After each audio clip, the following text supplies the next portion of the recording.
feel like I'm missing out today. You both are in these nice sweaters, and I'm over here in the button down. No one gave me the. Yeah. And that's because it's like 2 degrees outside, all right? Like, It is I'm very, very cold layers, outside. layers. You're absolutely right. Yep. Well, that's how it goes. I am Yeah. perpetually cold nowadays, so I rely on all the layers. Do what you got to do. Yeah. Layer up, man. All right. Hopefully, Well, those windows behind you are well sealed. got to have that energy audit. Yeah. Hey, you can make that part of your sustainability program. Sure. Sure thing. I'll There get we right go. on that. You're doing Speaking of solar. sustainability, are you trying to get some YSEALI interns? YSEALI is the, I'm going to mess up the acronym. No, it's the ability to get interns from countries in Southeast Asia. Hmm, yeah. I forget the name Never of heard that of it. acronym, but it's through ICMA. It's a State Department funded program, and you can get part time interns to come to your community and do work, but it's usually in the sustainability track. And I know Lower Marion Township, where Brandon works, has a significant commitment to sustainability efforts. So I was just curious if you were availing yourself to that program. It's on my radar.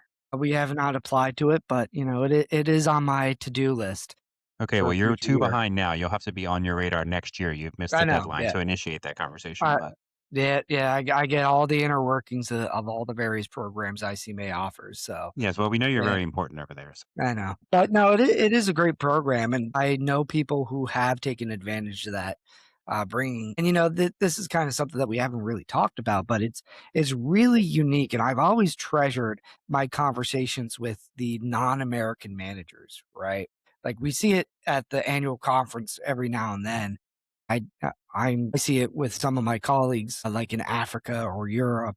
It's just fascinating just hearing them and their perspective on things. So in this Yeah, that's program, cool. bringing young, sustainable professionals over from Southeast Asia, Thailand, Cambodia, and bringing them on over and having them work and, basically be part of the team for a little while. Yeah. That's a great program. Do you guys have a sister city? We also don't have a sister city. I'm hoping when I go over to Ireland, I can convince some of them to volunteer. That'd be cool. Yeah, I know Yeah. some What would communities engage in the sister city activity, and they find it to be very rewarding. Do you have a sister city? I don't know. We did in Charlottesville. I think we had like 4 or 5 in different parts of the world. Hmm. Yeah. That's cool. Yeah, You got very like cool. you got a whole family. Yeah, that feels that way, doesn't it? Yeah. All right, guys, you want to get started? Yeah, ready when you are. Let's go. Let's do it. All right. Greetings, everybody, and welcome to another exciting installment of Generation on the Rise. It's the podcast where we are talking all things local government through the lens of that next generation of leadership in our profession. As always, I'm joined by some fellow jokers. Some people call him the Space Cowboy. That's Brandon Ford of Lower Marion Township. And of course, we've got the gangster of Gov. How you see what I did there? That's Eden Ratliff, Middletown Township.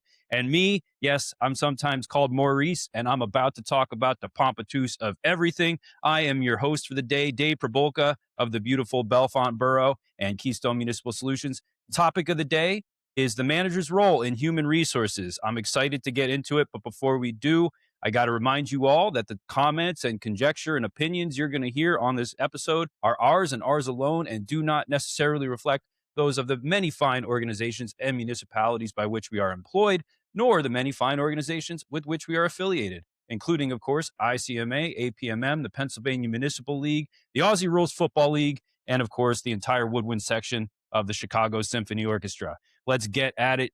I'm going to talk about personnel issues, and I'm going to start by saying something I don't think is really a hot take. Perhaps it is, but I think personnel issues are not only the most difficult challenges that we have to contend with as managers, but also the least predictable and the hardest to prepare for.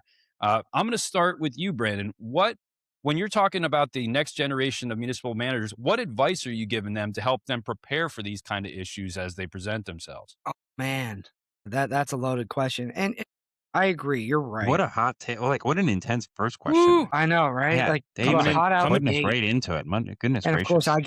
I get to go first, right? Yeah, well, he Uh, usually picks you. I don't know if you are yeah, paying attention to that, but I'm his favorite. well, someone has to be. You're a good choice. Dad loves everybody. I love all my children I equally, love all my right? children equally. That goes same for sister cities. My take is that, and this is generally my rule about, especially for those in academia and just going through a graduate program, right? The textbook is a great basis. But in no way, and this speaks to the unpredictability of it all, right? There's always going to be a situation where you will not anticipate what the hell is going on, right? There's always going to be that situation involving employees or staff that you can never expect or even, and there's no guidebook on how to deal with it, right? So a lot of the things that, especially with personnel issues in HR, that's why I think we talked about it in an earlier episode, why I really emphasize on having HR professionals as a part of staff, like having a dedicated HR manager, is to really lean on some of their expertise, not so much on what do we do, but just to fully understand the broad scope of policies and laws that are out there, right? Like I will be the first to admit that heart and lung that's applicable to our police officers, right? I have And a firefighters. and firefighters, yep, our emergencies, personnel.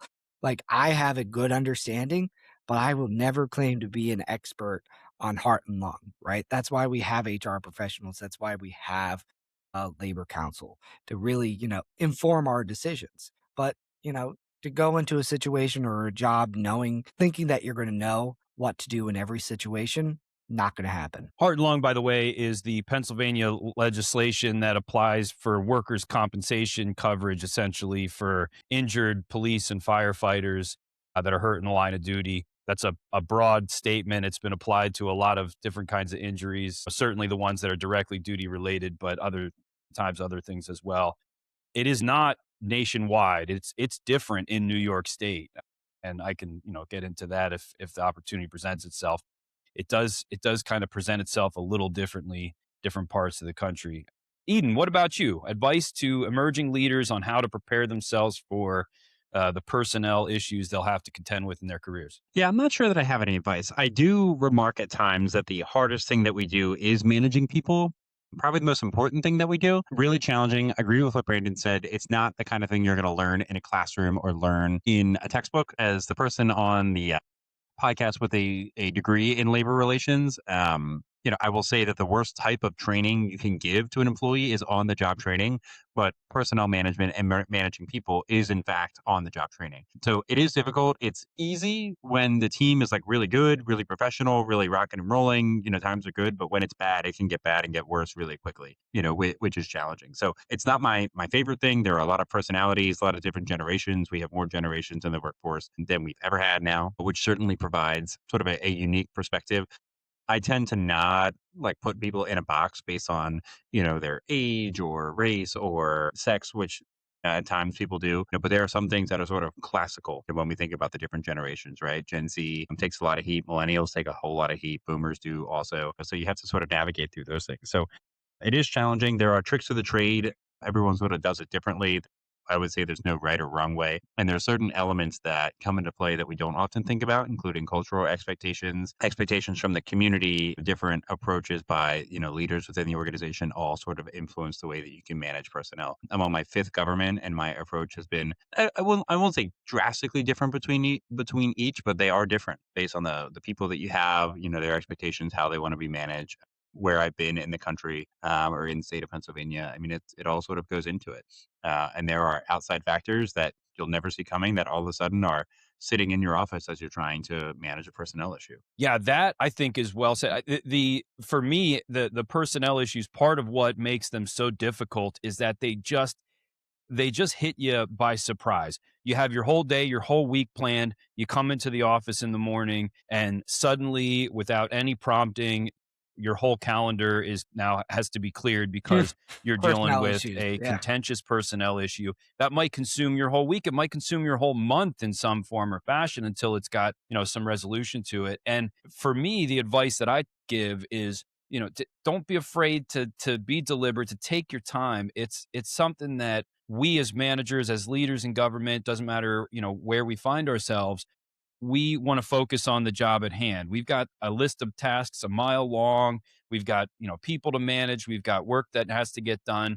Those personnel issues, you want to kind of get them off your plate. I get it. There's a need to get a quick resolution if you can, and then pretend like you're it didn't happen. You're on to the next thing. But with these things, any preemptive action, any careless maneuvering or thoughtless directive could really come back to bite you. So, I tell people, look, take a breath, take a lap. Don't be in a hurry to make a bad decision. You've got to, you've got to be focused and thoughtful about how you approach these issues as they come up. But and Dave, even yeah, just to add, to kind of reinforce, labor is such a high risk, high reward area of the profession, right?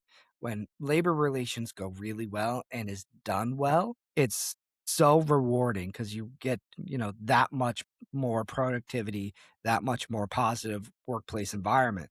But as we hinted and as we've said, it's also high risk, right?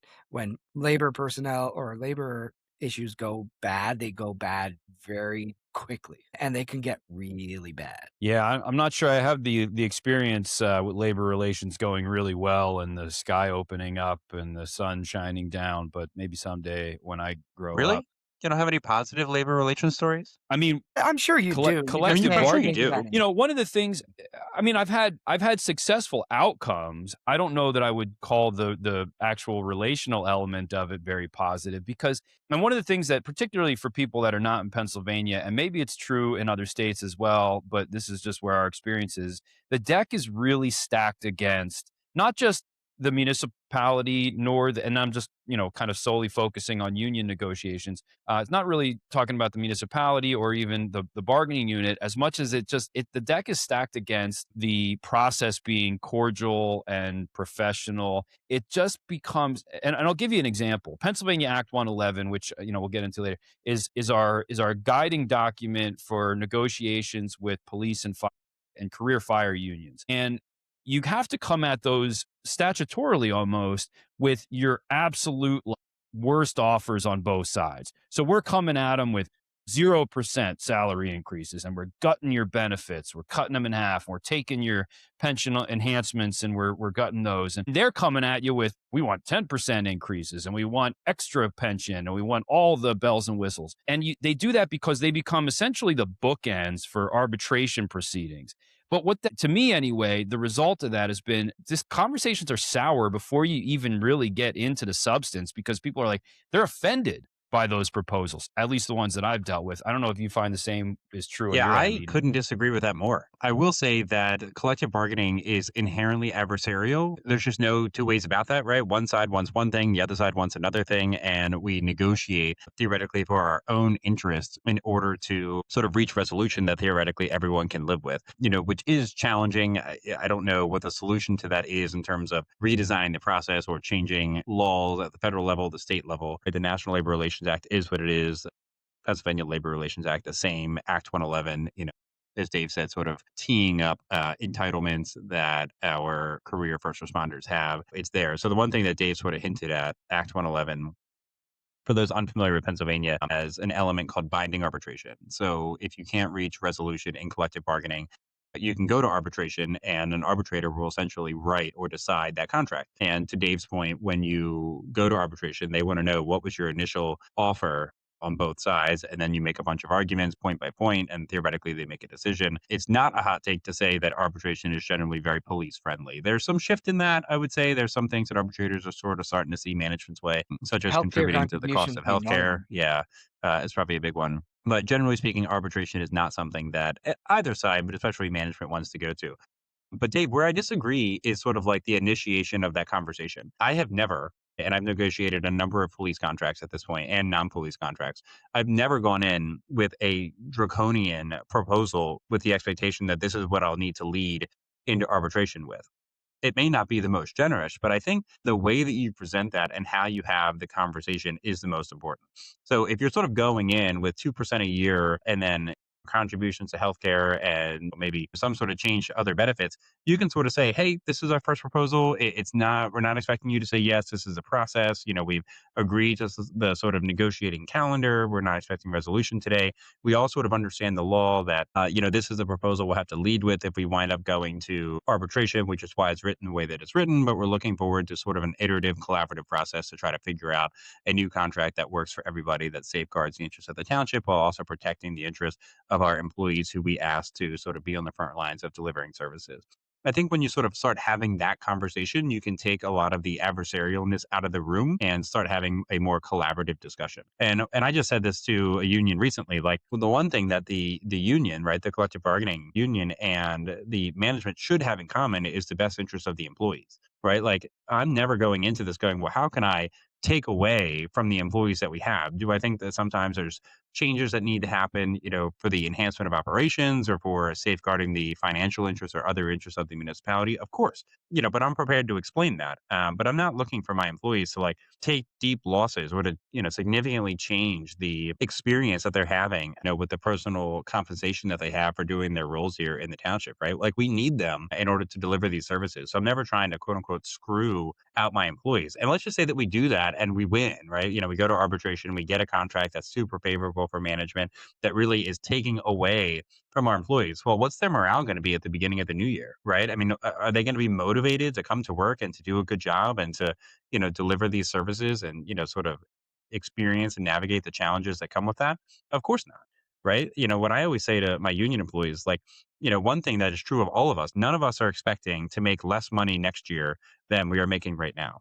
Well, our employees all the way through the ranks are the same way, right? Like they're not looking for their net or gross pay, to be a reduction year over year because all of a sudden we're trying to safeguard the financial cost of the municipality, right? And if that were to happen, right, let's say that instead of giving out a cost of living increase, start taking, compensation reductions or you start changing their benefits or cutting their PTO, like that's going to be a challenge. Now, we certainly have been in situations where, maybe previous versions of management have been more generous than maybe we would be, and we want to dial some of that back. There's a way to do that in a way without creating, significant angst and morale issues within the ranks. So when you sort of set the table that way and you try to steer the process towards being more collaborative, you can get a different outcome. That's Well, not to yeah, say that and it's always that simple. It doesn't always happen that way. Sometimes it is incredibly negative and adversarial, but that's just not the approach that I take. right, and I want to just put a fine point. I mean, my illustration about our initial bargaining positions becoming the bookends for an arbitrator, and that creating an environment of adversarial negotiations. That's just to me one microcosm of all the impacts that creates that me versus them mentality. I disagree that collective bargaining needs to be only in the best interests of the employees. It needs to be in the best interest of the municipality overall. A lot Is of what I that said. Like both need to be true. both need to be true. They Both they things do. can be true at the same time, right? That's right. In a perfect world, unfortunately, what the I think the decades of collective bargaining, not just with police, by the way, but certainly more so, I think, with that bargaining unit because of the influence of Act 111, it has led to a less and less sustainable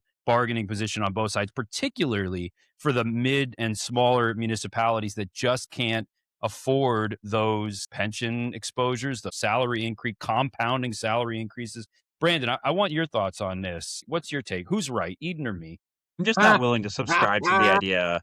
I'm just not willing to subscribe to the idea that public sector collective bargaining is ruining the world. I mean, this draconian nature of, oh my gosh, because our employees can collectively bargain their own compensation, all of a sudden the municipality is in financial disarray or experiencing great compromise. I mean, is it comfortable? No. Is it expensive? Yes. However, it can be managed in a way that can allow for you to safeguard the interests of the municipalities, both financial and otherwise, and operationally as well. Do I appreciate that that's difficult in a small town? Sure. I think part of the reason it's difficult in a small town, quite frankly, is some of these small towns don't have professional managers like us advising them on how to approach these things, right? I mean, I've been in small towns where a council member who has no experience in public sector collective bargaining or labor relations or anything like that wants to negotiate the contract. It's Oof. like, no offense, but you have no idea what you're talking about, right? Like we need, professional guidance from, labor council that specializes in Pennsylvania public sector labor,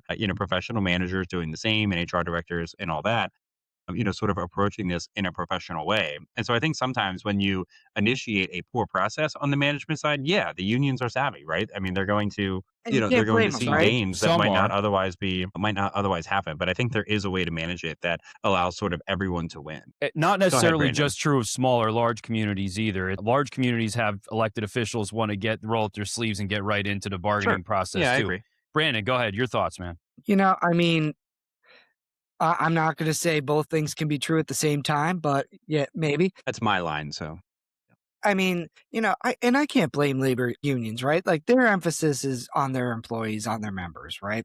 So if they take advantage of a previous contract and, previous quote gift or benefit that was given to them that wasn't caught, whether it was because a community didn't have a professional manager or whatever, right? We can't fault them with that. They're there to benefit their members. Does it hurt the who organization are in the our end? employees? Yeah. Who are our employees? Like, let's stop talking about them as if they're not Yeah. part of the team. Yeah, they are part of the team. And that's always been my approach, right? And I will say there are situations, and I've been in a situation in the previous township where, similar to what Dave was saying, it was always adversarial, right? It's like, all right, here's our proposal, take it or leave it. We're not having a conversation. And I always thought that was weird. I'm like, but negotiations are a compromise. Compromises are based on conversations. If you're not even willing to have a conversation, how are we going to reach a compromise?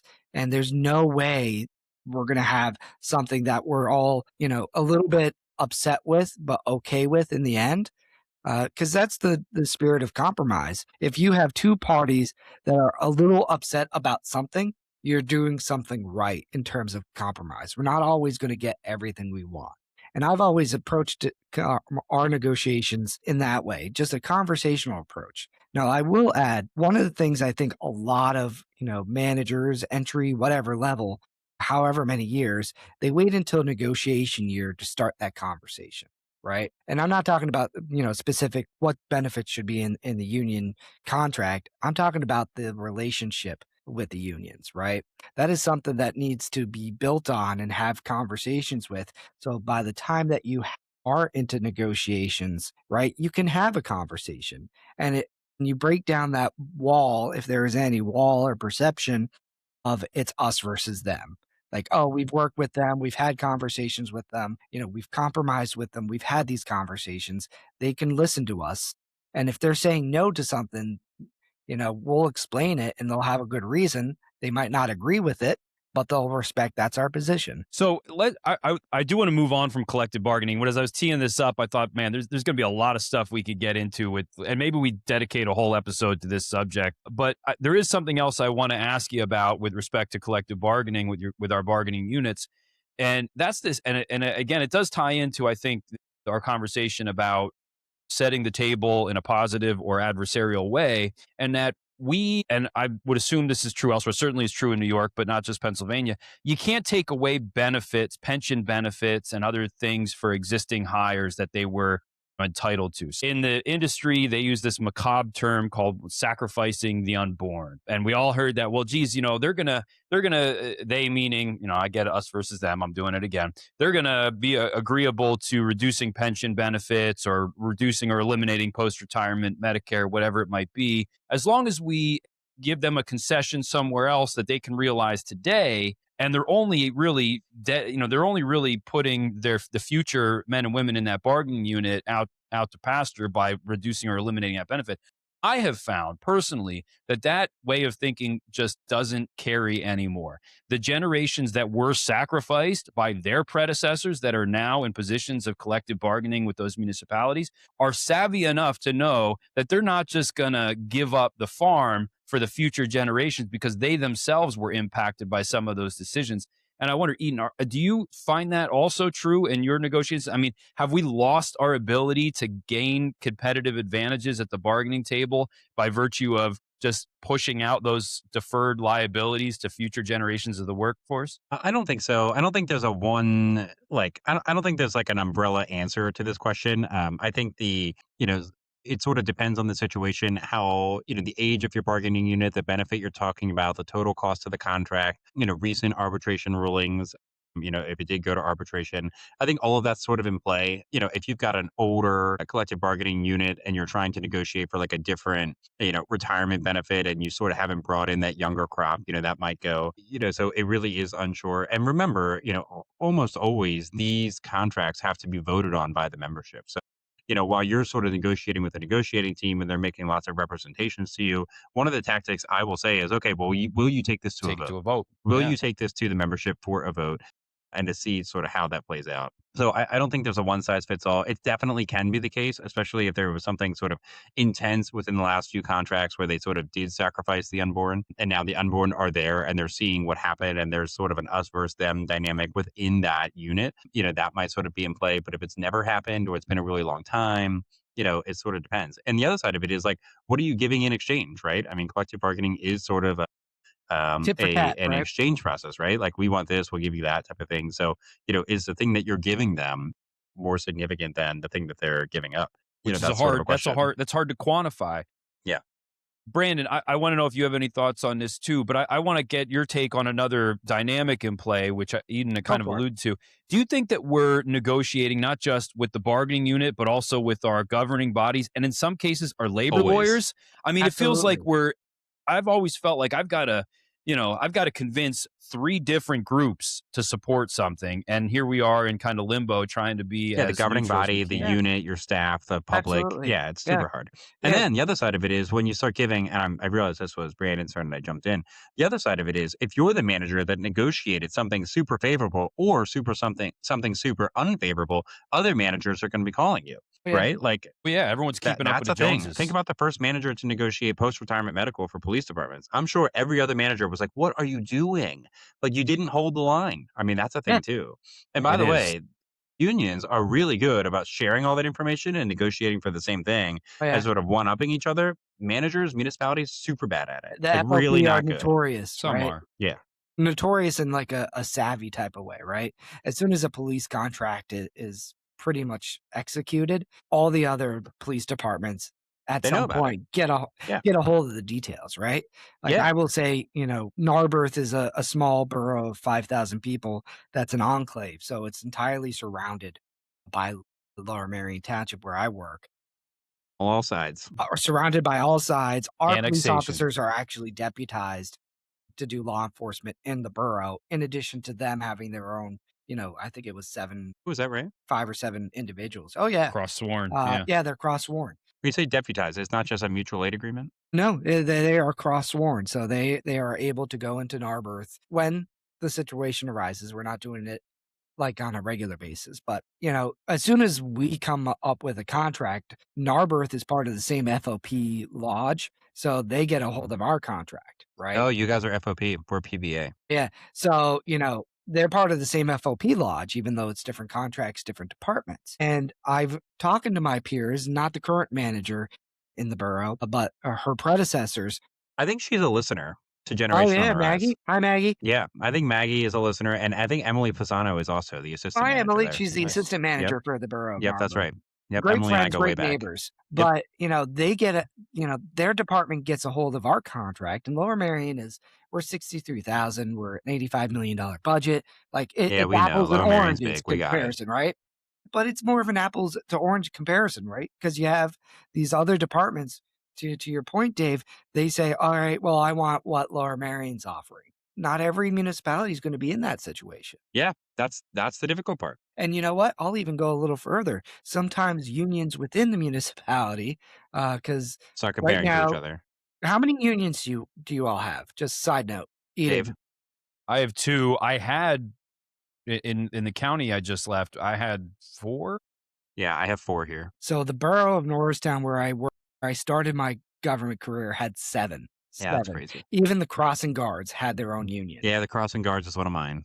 So it's like each of the 7 units, and it was particularly, police and fire were the most, but public works too, right? They would look at each other's contracts and see what you offered the other unions. Do you not put your contracts on like the website and just make it available for public Lower Marion inspection? does.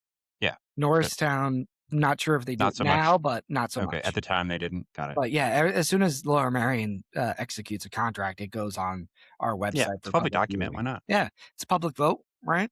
But you will get that dynamic not only between unions and other municipalities, but sometimes even within your own Yeah, for sure. municipality. Do you think that making the collective bargaining process more public facing and transparent would help or hurt our ability to arrive at agreeable contracts and avoid arbitration? It depends. What do you mean? I mean that if we were to haven't there been times when but you're costing out a proposal and looking at the bottom line impact and thinking to yourself, my gosh, this is a 7 or 8 figure commitment that we're making for the course of multiple years that's going to be paid for by the residents, and they really don't have any visibility on it. They don't, other than when that contract is literally negotiated and presented to your elected officials for ratification. They've not had any inside baseball, any inside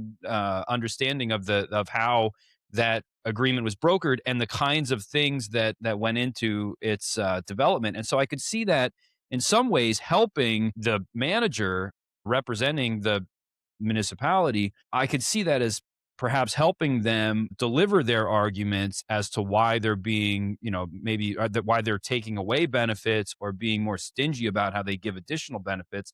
And I could also see it really damaging the relationship between the two parties and being detrimental to the morale and all those other things that we talked about. I just want to know where you Yeah, fall on that spectrum.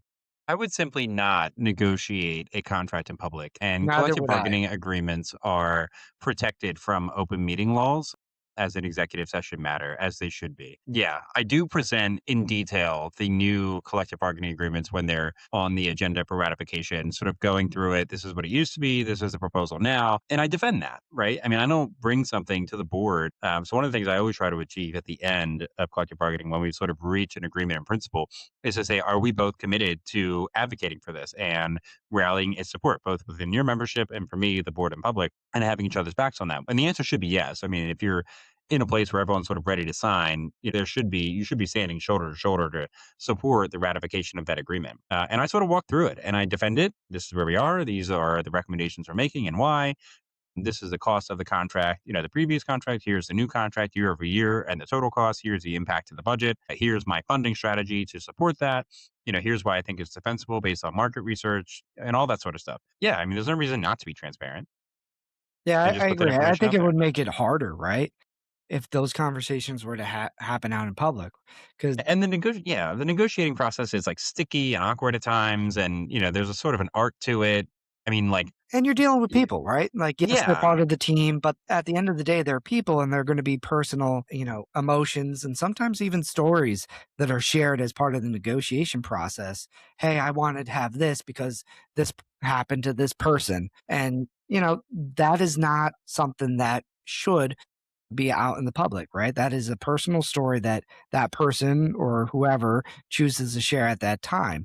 And it makes it harder because, right, there are conversations that we have in the negotiations that might not necessarily like, hey, I'm going to have a hard stand on this, but I'll support it in the end. I just need to, not give appearance, but, not saying that I've ever done that. But there are situations where, like, hey, I understand this is what the agreement is. I'll throw a little bit of a fit for X, Y, and Z reasons, but at the end, I'll support this. So let's move away from the collective bargaining, labor relate. That is certainly a big part of our jobs. It's not the only job that we have when it comes to personnel management. And in fact, I think, and maybe this is a little bit of a thorny issue, but I think one of the things that we as managers have to, be more alert to is that we are also employees and we have supervisors that need to acknowledge and respect how we operate within our organizations and what our expectations are. And this has really been personally very problematic for me over the years where I've had issues that I've wanted to bring forward, but I'm bringing that. I mean,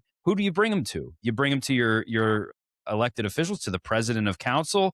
Do you bring them to the board overall? I'm just wondering how you guys, when you have a problem as an employee, and Brandon, I know you've got there's another person in the organizational Dave, I'm not sure hierarchy I that you understand can the question. escalate to. So, like, let's say you feel, Eden Ratliff, that you have a grievance with how you're being treated as a manager, how you're whatever the issue might be, a contract dispute or whatever. Are you bringing that to your board right away? Are you kind of trying to work that out yourself? I mean, how do you advocate for yourself as an employee of the organization, not just its CAO? We're talking about like in day-to-day operations, in like Talking about compensation and benefits, or could be compensation. It might be that you feel like you are part of a hostile work environment, or that you're not. I mean, we have just as much right to operate in an environment that is respectful and protective of us as people, individuals, and leaders as anybody else in our organization. And yet we don't have the same channels to escalate those grievances. And we aren't escalating those to people, oftentimes, not in all cases, that have the same background and understanding as we do as managers about human resource law. And I'm just wondering if you've ever had to navigate that issue. You don't have to get into specifics, but how do you approach it? A little different for me as Yeah. an assistant, but Yeah, I mean, I've definitely been in that situation, right? Where I've been treated poorly by one elected official where I felt like, something was happening. And I don't want to say hostile work environment, but where there was actions or inactions that were being taken that were impacting my ability to, perform my job duties or feel comfortable at work. Usually, I mean, I have good relationships with all of my board members. In some of the boroughs I've worked in, I directly reported to the council presidents. That's my direct supervisor. So I would sort of have that conversation, sort of explain my side, what I'm hoping an outcome or resolution looks like, and then sort of brainstorm how to achieve that. Here, I report to the full board, so I would probably have that conversation with the full board. We sort of have a leadership dynamic that I would utilize in that scenario. But hey, I mean, I agree with your premise that we're also entitled to sort of work in a professional environment. And if that's not happening, you also need to take it to your direct supervisor and facilitate that conversation. And then also not lose your responsibility as the CAO to sort of facilitate resolution, right? So I mean, just like I don't want my employees to come to me with a problem without proposed solutions, I don't do that to my board either, right? So I would say, hey, here's what's happening. Here's why I think it's not acceptable. Here's what I think an acceptable solution looks like. What are your thoughts and how can we work towards what that looks like? Yeah, and Brandon, I know you have, like you said, you're the assistant CAO. You've got a township manager that you report directly to. But what's your process for escalating an issue beyond him? And I know, Ernie uh, would never have a problem he couldn't resolve. But there's sometimes that I feel like in the pecking order of the organization, when you're at the top, they say heavy lies the crown, right? I mean, we lose a lot of our ability to advocate for ourselves. I mean, I guess that's the true. premise of the I don't know. argument that Is I'm that trying true? to make. I actually feel like it's It's probably been true easier for for me. me. I think it depends on the environment and the and Yeah, the, and the I size of like the organization, right? Sure, like yeah, everything like I does. think when you're the CAO, like you have unfettered access to every corner of the organization all the way up to the top. Right? Like short of like whistleblower stuff or like major incidents, like the average employee can't go straight to the governing body to get their issue resolved, whereas I can easily, do that. And I think we also possess the capability to understand and assess our organization to figure out what solutions are realistic that can resolve our problem or somebody else's problem. Whereas, and maybe a labor and public works doesn't necessarily have that, full global perspective to figure out this is how my problem can be solved. So it's hard at the top. I agree, with your comment that like heavy lies the crown, but we also have significant access that not everyone else does, and that can be utilized. Absolutely true. And for those individuals who are in situations, that's why I always advocate for an organization to have an HR professional or an HR, member of staff to be that sounding board. It might not be a formal complaint, right? But it would be like, hey, this is how I'm feeling from as an HR professional. Would you agree?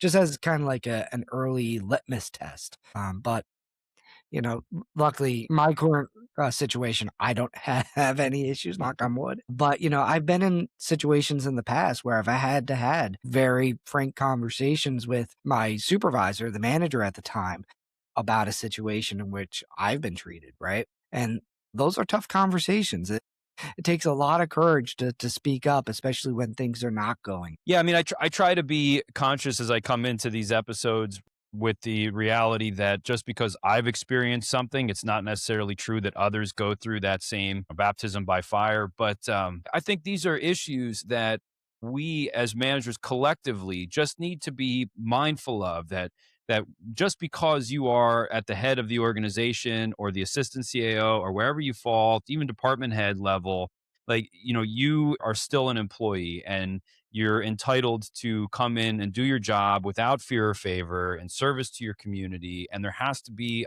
in my experience, an acknowledged and understood process to escalate that and have it adjudicated in the same way that we would resolve HR issues for our direct reports. I wish that there was more emphasis on human resource management training given. Maybe this is a topic for you to bring to your NEMA, to the newly elected officials training, because not only, and this is to Brandon's point, not only do you have these elected officials that have no background in HR and are expected to make those decisions that pertain to your employment, not all of them, but in many cases, no background in HR.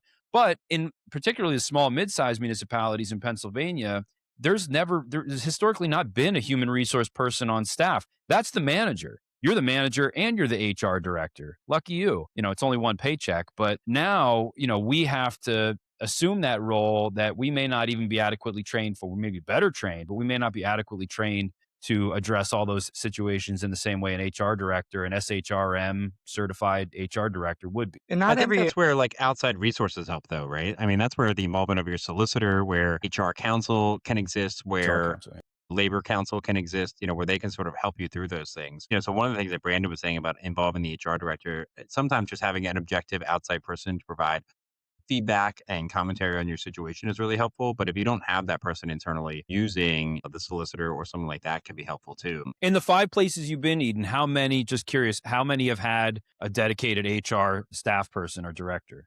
Like dedicated as in doesn't fulfill more than one role? Correct. Only 2. 2 of the 5, yeah. That's right. And for me, it was 1 of the 4. If I could deliver one message, if there's elected officials listening, hire an HR person if you can. It will pay. They will pay for themselves. Yeah, I do agree Yeah. with they will pay for themselves. I guess I'm not. I mean, Dave, it seems like you're feeling rather passionately about the need for I don't know how to describe it, but like some sort of like HR training or perspective with elected officials when it comes to managing the CAO. I'm not sure that I identify with that level of passion. I mean, I've definitely had issues, right? Like, I can remember one town I worked in where I had a very uncomfortable, significantly challenging issue, like really awful in my office, door closed, like really inappropriate with one of my elected officials. And I approached my council president, asked for a resolution, gave suggestions. That didn't happen, to be honest.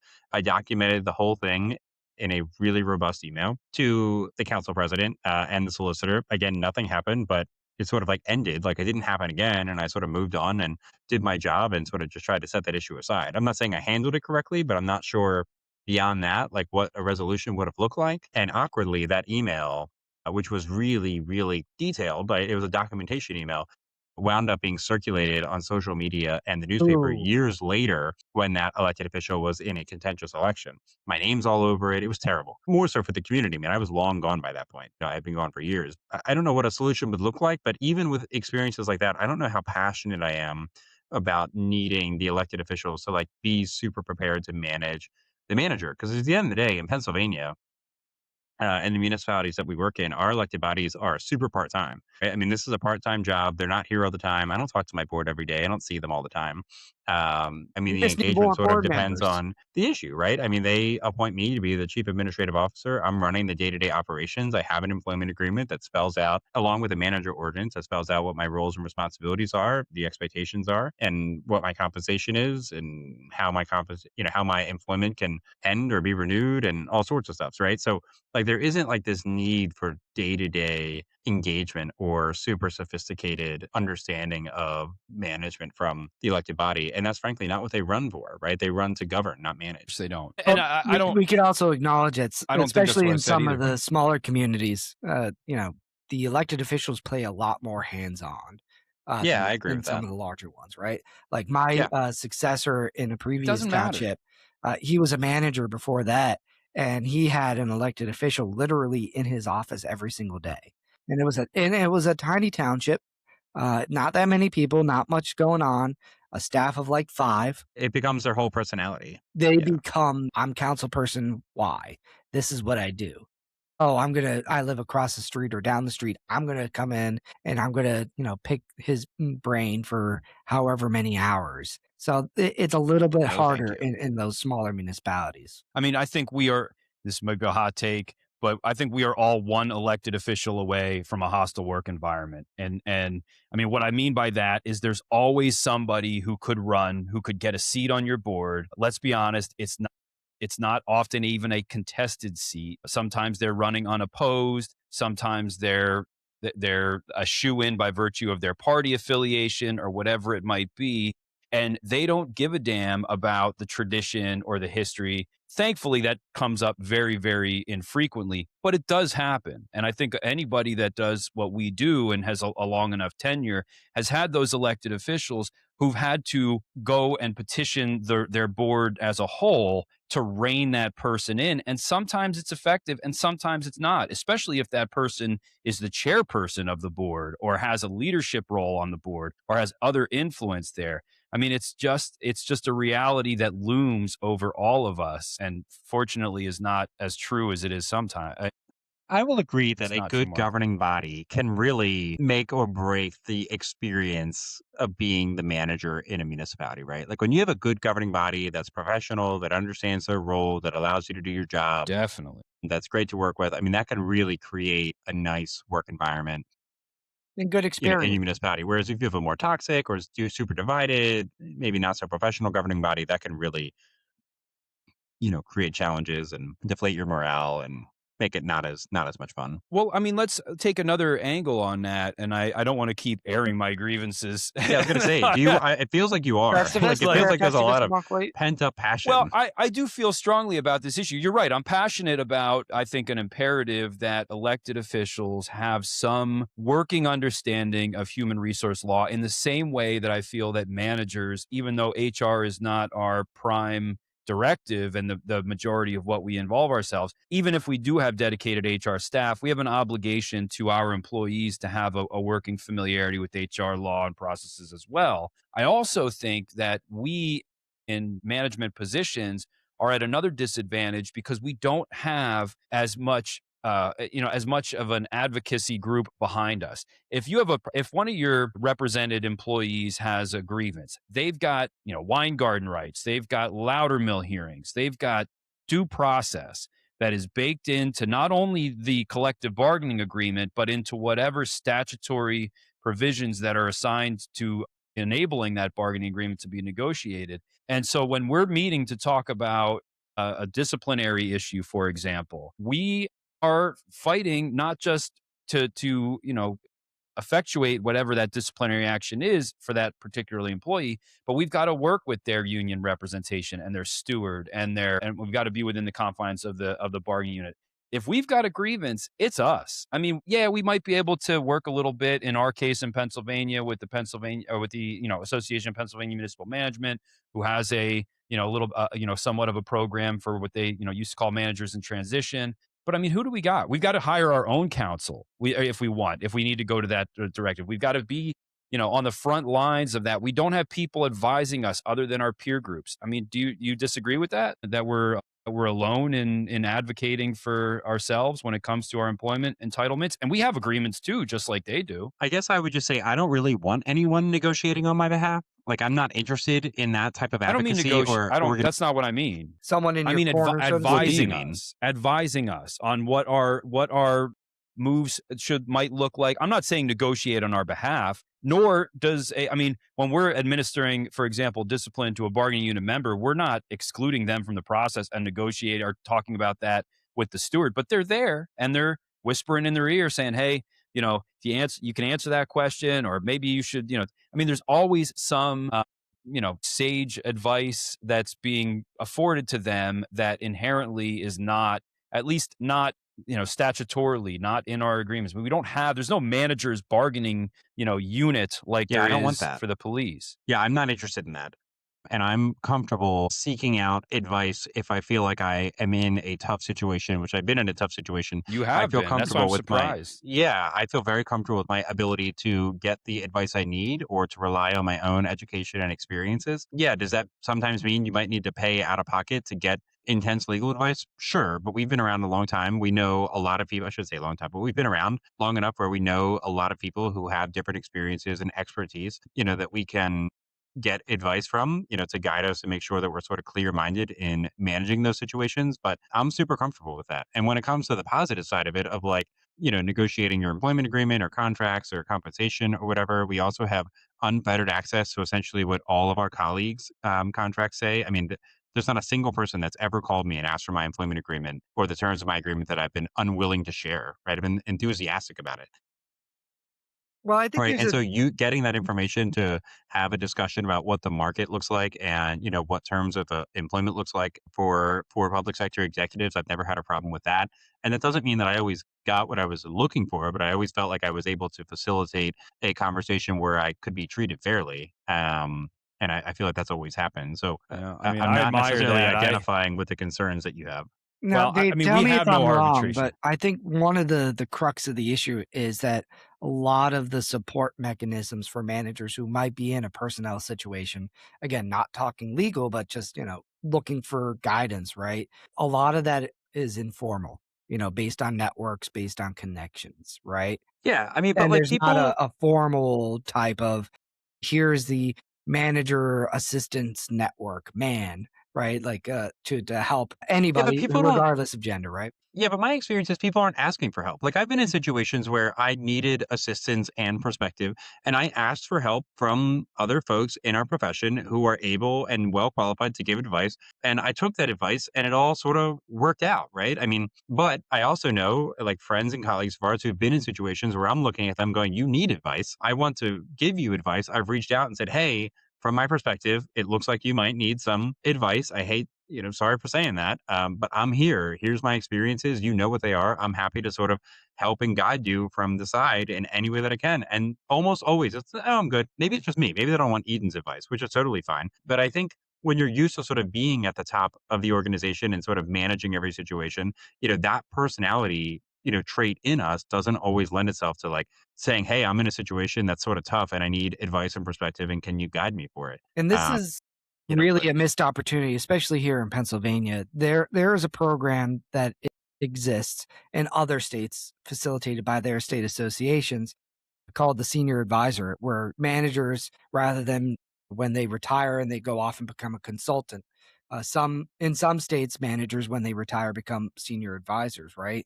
And they're just a readily available pool that managers, listeners, us three, we can tap into at any point because they've seen things, right? yeah, I've And been there. I will say Pennsylvania, and this is might be a conversation we have with the state association or any state association who doesn't have one.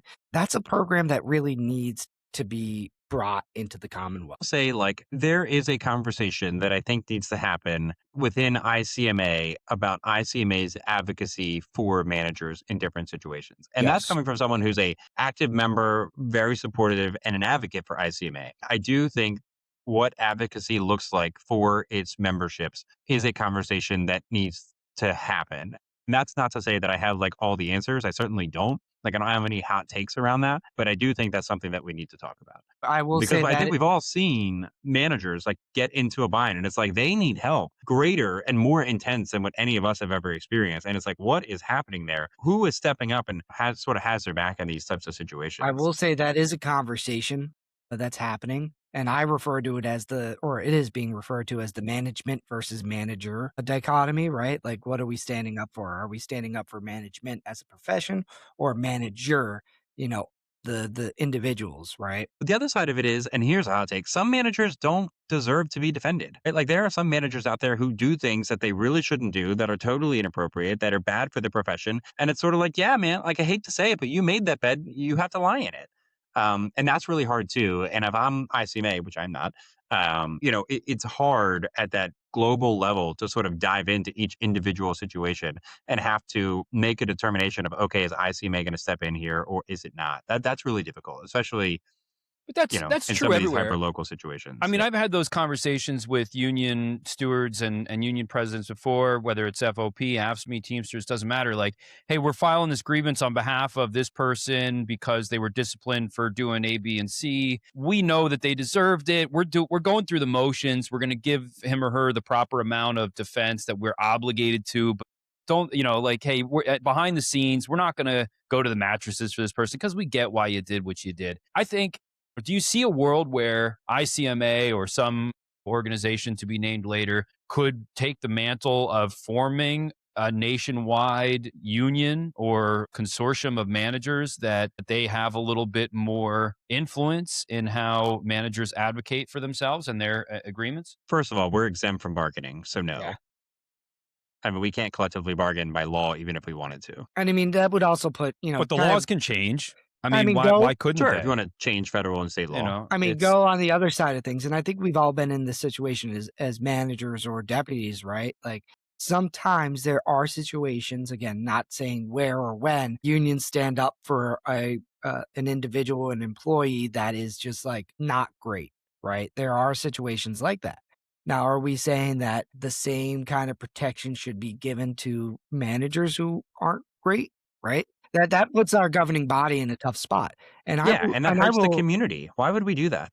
And I guess the other side of it, Dave, you're sort of talking about like these managers who aren't being treated well or in a difficult situation, which I get. And like we've both been in various situations that can sort of relate to that. But the other side of it is if you're a high performing public sector executive and you find yourself in a community that is not valuing you or treating you well, or you're not having the success you were looking for, and it's just not going well, like, would you want to stay there? Like, are you gonna like want to go to the mat or have someone go to the mat for you to like fix that situation? Because it's probably not changing. Even if you sort of wiggle yourself out of that difficult situation, like you're not in a great situation when you look at it 30,000 feet. Like you don't want to stay in that municipality. Now, I get it that like people get into jobs, they don't want to like uproot their family and leave and find a new job and all sorts of like difficulty around that. Like I've been there, that sucks. But like that to me, I would like speaking only for myself, I would rather have that problem of saying, okay, I'm no longer in an environment that is one that I don't value or appreciate where I'm not having success.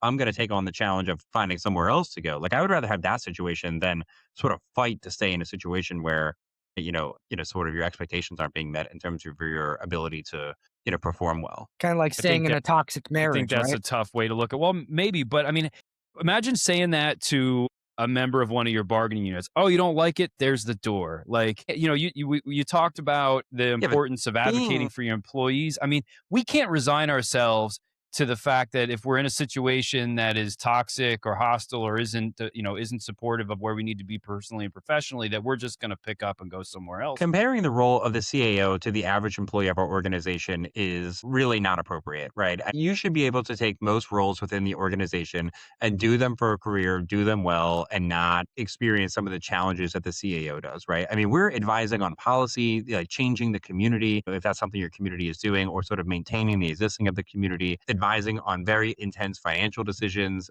Elected bodies change all the time. We're overseeing the operations. I mean, these jobs, the CAO jobs, assistant CAO jobs are like dynamic, they're challenging, they're fluid. The governing bodies are fluid, the community changes. I mean, there's so much that goes into it, like this assurance that you should be able to just run out the majority of your career in one municipality without experiencing sort of the trials and tribulations that we go through. It's just not realistic. And if that's something you're looking for, you probably should not, you know, join the roles that we have, right? You probably should not consider becoming the CEO of some of these fast-paced municipalities, right? There are some towns where you can absolutely do that, like where that's super possible, super capable, just because of the culture of that community or the dynamic of that community. But by and large, that's not the case. I think the average life expectancy of a manager in a role in Pennsylvania is like 4.5 years. There's a reason for that, right? I mean, managers move around. We talk about the manager shuffle nationwide all the time, right? It's not because they're all in hostile work environments, but like communities change, their expectations change, their governing bodies change, and that changes our roles,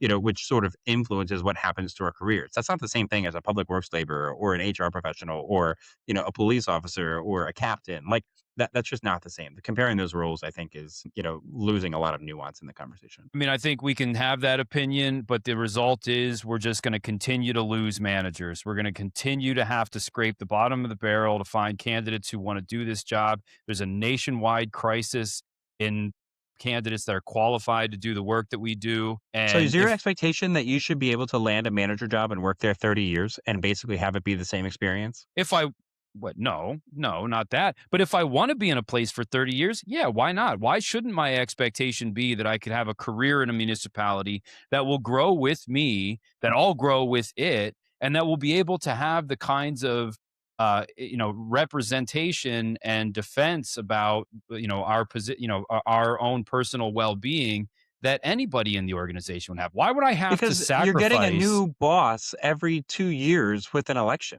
right? The That's municipalities why you got change. to institutionalize those rights. Just like, I mean, But it's not about those. those rights, it's about your ability to do the job, right? I mean, the needs of a community change all the time, right? And, like, different managers have different skill sets that they bring to the table, right? And so while you might be the right manager for that community for today, and that may be the case for the next 5 to 8 years, some assurance that you're still the right person 15, 20, 25 years down the line is really not something that I expect. I mean, hopefully, and I think in some places it definitely happens, but by and large, I don't think that's consistent with what our jobs are like and the municipalities that we work in and what their needs are.